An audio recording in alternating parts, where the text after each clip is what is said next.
Hello and welcome to Lavneesh Sir की class. This is Directorate of Education GNCT of Delhi's worksheet number 34, and it is only for class 7 students. It has taken from the subject social science history, and we will learn and understand and continue the chapter devotional paths to the divine in this worksheet. So students, आज की इस worksheet में भी हम lesson devotional path to the divine को continue कर रहे हैं, यानी ईश्वर से अनुराग, ईश्वर तक पहुंचने के भक्ति मार्ग वाले रास्ते, यानी भक्ति मार्ग. So without wasting our time, let's start and understand with me. Dear students, different philosophers have given different views about bhakti. देखिए प्यारे बच्चों, बहुत सारे दार्शनिक थे, अलग अलग फिलोसोफर्स थे, उन्होंने भक्ति के बारे में अपने अलग अलग विचार पेश किए हैं. Let us know the views of some philosophers. और हम सब जानते हैं कि वो जो भक्ति का रास्ता होता है ना, डिफरेंट व्यू होता है भक्ति के बारे में, वो सभी का अलग अलग होता है.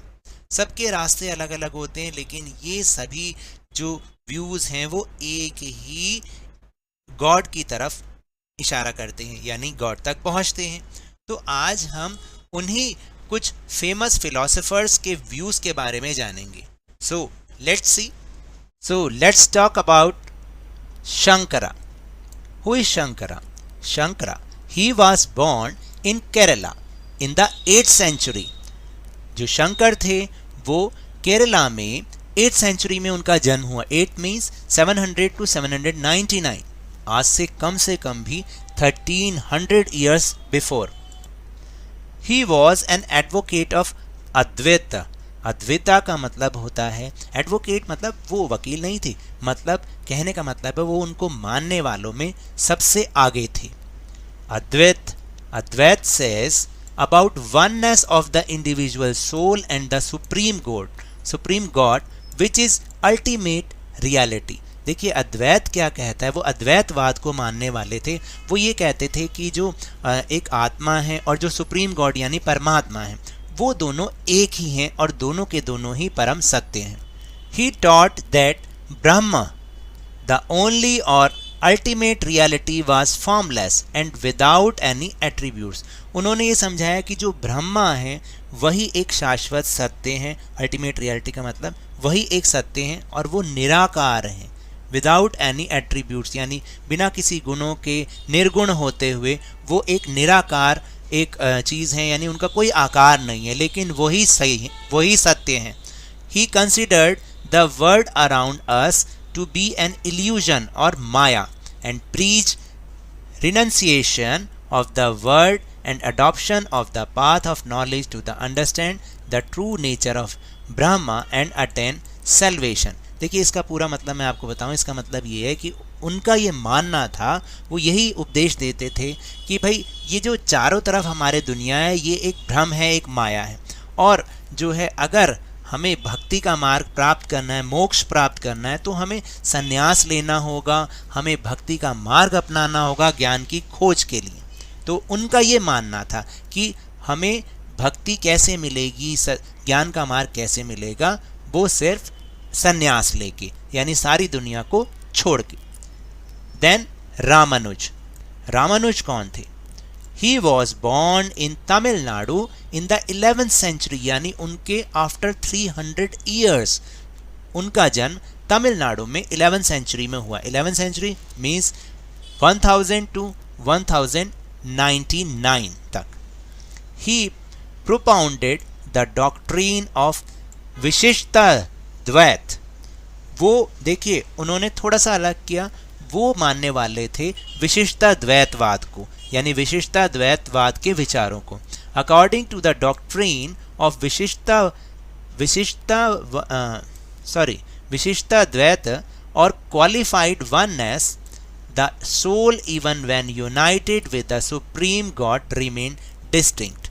उनका क्या मानना था कि जो विशिष्टा द्वैत है, उनका ये मानना था कि आत्मा और परमात्मा के मिलन के बाद भी आत्मा अपनी एक अलग सत्ता, यानी अपना एक अलग आइडेंटिटी बनाए रखती है. He was deeply influenced by the Alvars. वो बहुत ज़्यादा प्रभावित थे जो अलवार संत थे उनसे। और अलवार संत कौन होते थे, हमने लास्ट वर्कशीट में पढ़ा था, जो अलवार सेंट्स होते थे वो विष्णु को मानने वाले थे, लॉर्ड विष्णु को वो मानते थे। According to him the best means to attaining salvation was through intense devotion to Vishnu. देखिए सेल्वेशन का मतलब है कि मोक्ष या भक्ति, मतलब ईश्वर को प्राप्त करना। तो उनका ये मानना था कि अगर आपको वो भक्ति प्राप्त करनी है, वो मोक्ष प्राप्त करना है, तो हमें क्या करना पड़ेगा, विष्णु की भक्ति करनी पड़ेगी।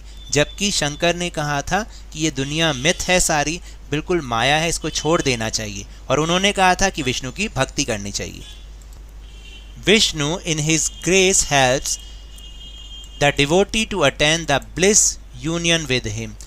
विष्णु ही हैं जिनकी कृपा से एक जो भक्त है वो उनकी जो परम आशीर्वाद उनका पा सकता है और उनके साथ मिल सकता है। यानी आत्मा परमात्मा का मिलन तभी हो सकता है जब विष्णु जी की कृपा हम पर होगी, ऐसा वो रामानुज कहते थे।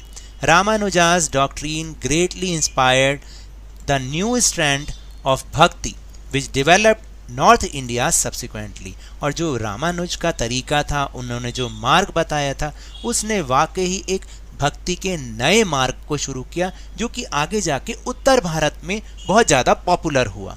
तो देखा आपने कि किस तरह से लास्ट वर्कशीट में भी हमने बात की थी कि जो भक्ति है वो क्या है, वो साउथ इंडिया से नॉर्थ इंडिया में किस तरह से आई थी।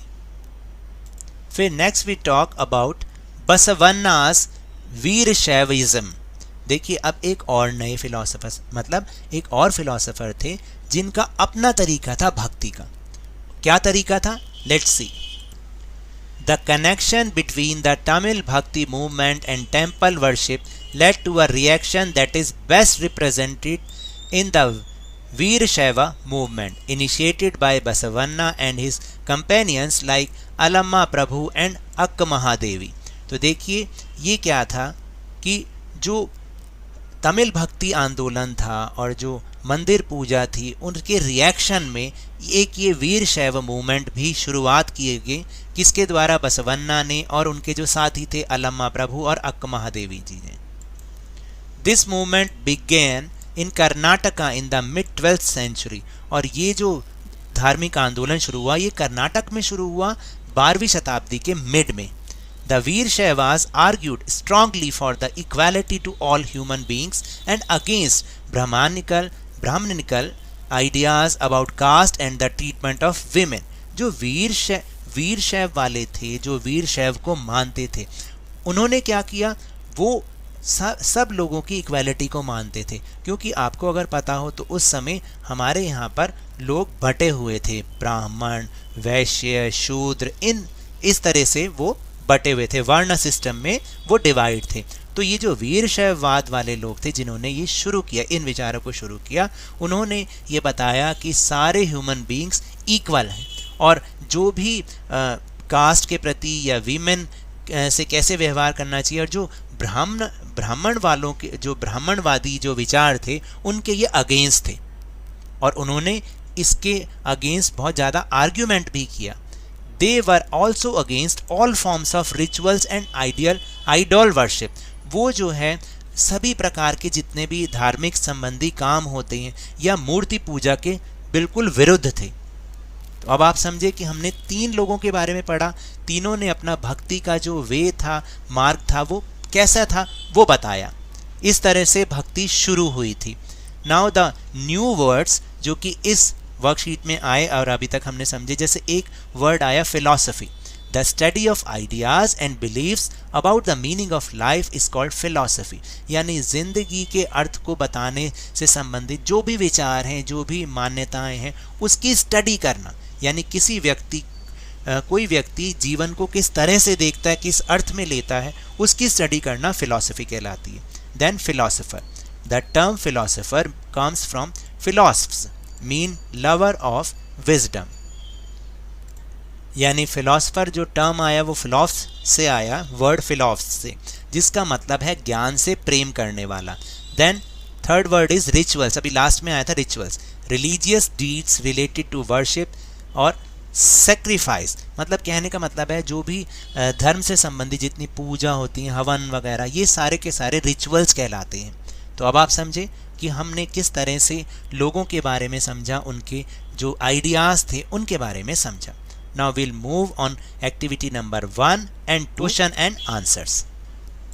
देन एक्टिविटी नंबर 1, देखिए ये करना आपको ही है, मैंने आपको थोड़ा बहुत आइडिया यहाँ पे दिया है, आप इसको भी देख सकते हैं और इससे आगे भी फाइंड करने की, सर्च करने की कोशिश करेंगे। Activity number 1 is try and find out more about ideas of Shankara and Ramanuja, यानी आपको शंकर और रामानुज के बारे में, उनके विचारों के बारे में थोड़ा बहुत और ढूंढने की, सर्च करने की ज़रूरत है। देखिए रामानुज क्या सोचते थे। Ramanuja thought that the path to salvation was through intense devotion to Lord Vishnu because the grace of the Lord helps devotees attain permanent bliss, freedom and happiness. यानी जो रामानुज सोचते थे, वो सोचते थे कि भाई मोक्ष प्राप्त करने का जो रास्ता है वो कहाँ से जाता है, वो जाता है लॉर्ड विष्णु की भक्ति से, क्योंकि जब उनकी कृपा होगी, उनकी कृपा से ही एक जो डिवोटी है, एक भक्त जो है, वो परमानेंट, जो परम आनंद वाला, जो एक स्थायी आनंद है, खुशी है, उसको वो प्राप्त कर सकता है। And Shankara wrote commentaries on the Brahma Sutra, the principal उपनिषद, यानी मुख्य उपनिषद जो ब्रह्म सूत्र हैं उनके बारे में शंकर ने अपनी कमेंट्रीज भी लिखी हैं, यानी अपने विचार उन्होंने लिखे हैं। तो ये थोड़ा बहुत मैंने फाइंड किया है, आप इससे आगे भी और सर्च कर सकते हैं। Then question number 1, Shankara was an advocate of what, यानी शंकर किसके एडवोकेट थे, किसको मानने वाले थे। Shankara was an advocate of Advaita. By whom, second question, by whom was Ramanuja influence, Ramanuja किससे ज़्यादा इन्फ्लुएंस थे, प्रभावित थे। Ramanuja was deeply influenced by Alvars, Alvars जो कि विष्णु के डिवोटी होते हैं, लॉर्ड विष्णु के डिवोटी होते हैं। Then third question is who were the advocates of Veerashaivism, Veerashaivism के मानने वाले, उसको आगे चलाने वाले, एडवोकेट का मतलब होता है आगे चलाने वाले, वो कौन थे। देन देखिए Basavanna and his companions like Allama Prabhu and Akka Mahadevi were the advocates of Veerashaivism. तो ये 3 लोग जो थे, मेन तो बसवन्ना थे और बाकी उनके कंपेनियन यानी उनके मित्र थे। What was the attitude of Veerashaivas towards caste, यानी जाति के प्रति जो वीरशैव थे उनका क्या दृष्टिकोण था। देखिए Veerashaivas argued strongly for the equality of all human being, वो जो है स्ट्रांगली इस बात को बिलीव करते थे कि सारे के सारे ह्यूमन बींग्स इक्वल हैं, और इसके लिए उन्होंने बहुत तर्क भी दिए। And against Brahmanical ideas about caste and the treatment of women, और जो ब्राह्मणवाद लोग, जो ब्राह्मणवादी लोग थे, जो कास्ट और वीमेन के व्यवहार पर जैसा वो विचार रखते थे, उनके अगेंस्ट ये जो वीरशैवास थे वो क्या करते थे, आर्ग्यू करते थे और वो इस चीज़ को नहीं मानते थे। Then last question, question number 5, how Advaita is different from Vishishta Dvaita, यानी जो अद्वैत था वो विशिष्ट द्वैत से किस प्रकार भिन्न है। According to Advaita the individual soul and the supreme God are the one which is the ultimate reality, यानी अद्वैत के हिसाब से जो एक आत्मा है और परमात्मा है वो दोनों एक ही हैं। And however according to the doctrine of Vishishta Dvaita और qualified oneness the soul even when united with the supreme God remain distinct, यानी जो विशिष्ट द्वैत हैं उनके हिसाब से आत्मा और परमात्मा के मिलन के बाद भी जो आत्मा है वो अलग एक अपना अस्तित्व बना के रखती है, एक सत्ता बना के रखती है। So now that's all for this worksheet. अगर मेरे इस तरह समझाने से अगर आपको थोड़ा सा भी समझ में आया हो तो इस चैनल को ज़्यादा से ज़्यादा सब्सक्राइब कीजिए, लाइक कीजिए और बहुत ज़्यादा शेयर भी कीजिए। और हाँ, मेरे साथ इसी तरह आसानी से वर्कशीट को समझते रहिए, लेकिन ध्यान और मन लगाकर पूरी मेहनत और लगन के साथ ऑनलाइन ही सही पढ़ते जरूर रहिए। And if you want to defeat corona virus then please wear a mask, और जब भी पॉसिबल हो, जब भी अवेलेबिलिटी और वैक्सीन हो, इसकी वैक्सीनेशन अवश्य कराएं, क्योंकि कोरोना को हराना है और ज़िंदगी को एक बार फिर से सुहाना बनाना है। इसी उम्मीद के साथ थैंक यू वेरी मच।